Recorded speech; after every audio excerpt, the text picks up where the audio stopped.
नाम बता दीजिए। मैं अनिल बसोया, सेक्रेटरी साकेत फोर्ट। क्या कहेंगे आज जिस तरीके से साकेत फोर्ट में स्ट्राइक किए हुए हैं, क्या है पूरा कहानी बताइए। पहले तो मैं बता दूं शहनवाज जी, आपको स्ट्राइक करने का हमें कोई शौक नहीं है। अब स्ट्राइक में हम अपना नुकसान करते हैं, सारे काम छोड़ के बैठे हैं। हम भी काम करने ही आते हैं। जब हम काम करते हैं तभी कोई क्लाइंट हमें फीस देके जाता है। आज हम स्ट्राइक पे हैं क्योंकि हमें दुख है, हमारे साथ जाति हो रही है। उस जाति की आवाज अगर हम नहीं उठाएंगे तो कौन उठाएगा। पुलिस ने हमारे वकील भाइयों के खिलाफ एक झूठी एफआईआर दर्ज करी है, उसके हम विरोध में हैं और इसलिए हमने स्ट्राइक करी है। कब का मामला है?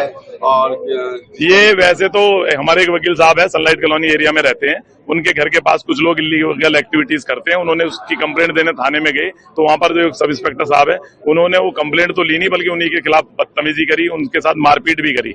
जब वो कंप्लेंट हमने रिसीव कराई बाद में, उसके बाद वो यहाँ पर मिले उन्हें कोर्ट के बाहर। उन्होंने पूछा भी मेरी कंप्लेंट पे कार्रवाई क्यों नहीं कर रहे, तो उन्होंने वहां भी उनके साथ ये बदतमीजी करी। वो तो वकील साहब सारे साथ थे, तो हमारे वकील को बचाया गया। उसमें थोड़ी सी धक्का मुक्की हुई, उस धक्का मुक्की को लेकर वो जाके एक झूठी एफआईआर हमारे दर्ज करा दी, जबकि हमने भी कंप्लेंट दी, उस पर कोई कार्रवाई नहीं हुई। उस एफआईआर के विरोध में हमें कि कब तक हमारे खिलाफ एफआईआर करते रहेंगे। जहां वकील विक्टिम होता है और पुलिस कंप्लेनेंट होती है वहां पर तो एफआईआर हो जाती है। जहां वकील खुद विक्टिम है, हमारी कंप्लेंट पे कोई कार्रवाई नहीं करती पुलिस, क्योंकि इनके हाथ में एफआईआर है, सारा सिस्टम इनके हाथ में। तो ये सोचते हैं कि हम मनमानी करेंगे, तो इनको ये अब ये बता दिया है हमने तरीके से कि आज से पहले इन्होंने कुछ भी करा हो, लेकिन अब हमारी बार में कोई भी इस तरीके की अगर एक्टिविटी होगी और पुलिस अपनी मनमानी करेगी तो उनको कड़े शब्दों में और कड़े तरीके से हम जवाब देने में बिल्कुल समर्थ हैं। तो यार जिस तरीके से आम आदमी थाने जाते हैं कोई कंप्लेन लेकर, महीनों चक्कर लग जाते हैं एफआईआर करने वाले। ये आम आदमी की तो करते ही नहीं है, वकीलों की भी नहीं कर रहे। और जहां पुलिस का मामला हो तो 2 मिनट में हो जाती है। अभी आपने देखा होगा एक जज साहब के खिलाफ तो डीडी एंट्री 2 मिनट में लिख ली इन्होंने।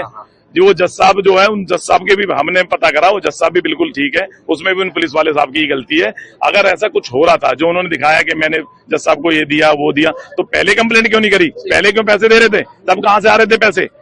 उन्होंने जहां इनके खिलाफ कुछ कर दे तो ये ऑर्डर कर देते हैं। उस दिन का हमने कोर्ट का ऑर्डर भी निकलवाया है, उसमें एसएचओ को डायरेक्शन दी थी जो उसने फुलफिल नहीं करी। उससे बचने के चक्कर में उसने वो झूठी डीडी एंट्री करी और जज साहब का ट्रांसफर भी करवाया। जब तक हमारी डिमांड पूरी नहीं होगी, हालांकि इन्होंने के सुबह से मेरे पास फोन आ रहे हैं, आज शाम को दोनों डीसीपी यहाँ पर आ रहे हैं, मिलते हैं। अगर कोई वो सॉल्यूशन हमारी बात का करेंगे तो हम स्ट्राइक विड्रॉ करेंगे, अदरवाइज स्ट्राइक कंटिन्यू रहेगा। कोर्ट के अंदर पे पुलिस वाले आ रहे हैं? कोई नहीं आ रहे हैं, हमने कड़े शब्दों में कह दिया। और कोई आ भी रहे हैं तो सीधा बाहर भगा दिया जा रहा है। हालांकि कोई पुलिस वाला सुबह से अंदर नहीं आया और ना हम आने देंगे, इसलिए हम यहाँ खड़े हैं। जब हम काम नहीं करेंगे तो ये भी नहीं करेंगे।